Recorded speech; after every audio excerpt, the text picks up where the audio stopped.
باب وڈورڈز کی کتاب اوباماز وارز کے مطابق 2008 کا صدارتی انتخاب جیتنے کے بعد صدر اوباما کو دی جانے والی پہلی سیکیورٹی بریفنگ میں بتایا گیا تھا کہ امریکہ جنگیں تو عراق اور افغانستان میں لڑ رہا ہے، مگر اسے فوری خطرہ 18 کروڑ آبادی کے ملک پاکستان سے ہے، جس کی افغانستان کے ساتھ 1500 کلومیٹر طویل سرحد ہے اور جس کے پاس 100 کے قریب ایٹمی ہتھیار موجود ہیں۔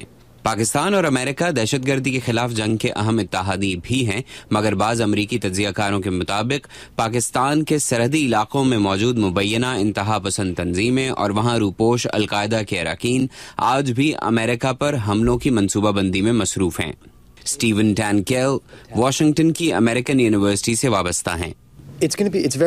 امریکہ پر دہشت گرد حملہ کرنا اب اتنا آسان نہیں ہے اور امریکہ پاکستان کی مدد سے اس خطرے کو کم کرنے میں کامیاب ہوا ہے، مگر تشویش کی بات یہ ہے کہ بہت ہی کم تربیت یافتہ کوئی بھی شخص نقصان پہنچا سکتا ہے۔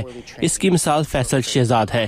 اگرچہ سخت سیکیورٹی اقدامات کے باعث تحریک طالبان پاکستان اس کی مکمل تربیت نہ کر سکی اور شاید اسی وجہ سے اس نے جس کار بم دھماکے کی کوشش کی وہ کامیاب نہ ہو سکا۔ لیکن سٹیون کہتے ہیں کہ اگر دہشت گرد ایسی کوششیں کرتے رہے تو کبھی نہ کبھی کامیاب بھی ہو سکتے ہیں۔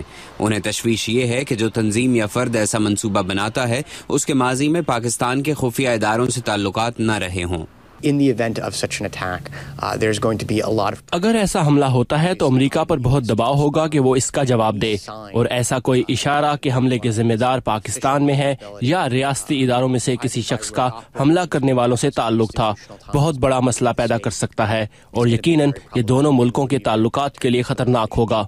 شجاع نواز واشنگٹن کے تھنک ٹینک اٹلانٹک کونسل سے وابستہ ہیں۔ وہ کہتے ہیں کہ یہ تاثر غلط ہے کہ پاکستان جن جہادی تنظیموں کے خلاف ایکشن نہیں لیتا وہ امریکہ پر حملہ کر سکتی ہیں۔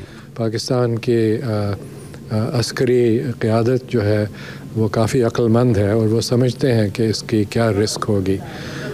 جو پہلے ہندوستان پہ یا کشمیر پہ جو پریشر ڈال رہے تھے وہ اس کا ایک کوئی مقصد تھا، لیکن امریکہ پہ حملہ کرنا جو ہے اس کا کوئی خاص معنی نہیں نظر آتے۔ سابق سینیٹر اکبر خواجہ کا تعلق پاکستان پیپلز پارٹی سے ہے۔ وہ کہتے ہیں کہ پاکستان کے کسی ادارے کا کسی بھی دہشت گرد تنظیم سے کوئی تعلق نہیں۔ پاکستانی حکومت یا پاکستانی عوام میں سمجھتا ہوں ایک ماڈریٹ سوچ رکھتے ہیں۔ ہماری کوشش رہی ہے پیس، سیکیورٹی اور اسٹیبلٹی میں اور رول آف لاء میں، اور پاکستانی حکومت کوشش کرتی ہے اپنی ساورنٹی اور جو نیشنل انٹیگریٹی اور سیف گارڈنگ آف ہمارے جو نیشنل اثاثے ہیں۔ ایسی کوئی بات نہیں کہ پاکستان میں کوئی ایسا گروپ ہے جو امریکہ پہ حملہ کرنا چاہتا ہے۔ افغانستان میں اس ہفتے امریکی سفارت خانے اور دیگر حساس مقامات پر حملوں کے بعد امریکی وزیر دفاع لیون پنیٹا نے پاکستان سے اپنی سرزمین پر موجود مبینہ دہشت گردوں کے خلاف بھرپور کارروائی کا مطالبہ کیا ہے، اور واشنگٹن میں دفاعی ماہرین خدشہ ظاہر کر رہے ہیں کہ گزشتہ سال نیو یارک کے ٹائم سکوائر پر بم حملے کی کوشش کا منصوبہ بنانے والی تنظیم تحریک طالبان پاکستان اپنے طور پر یا القاعدہ کی مدد سے امریکہ کے خلاف نئے دہشت گرد حملے کر سکتی ہے۔ امریکی سیکیورٹی تجزیہ کاروں کا کہنا ہے کہ پاکستان سے یورپ کا سفر کرنے والے مسافروں پر نظر رکھ کر اور پاکستان کے ہمسایہ ممالک کے ساتھ دہشت گردی کے خلاف تعاون میں اضافہ کر کے یہ خطرہ کم کیا جا سکتا ہے۔ محمد عاطف، اردو VOA، واشنگٹن۔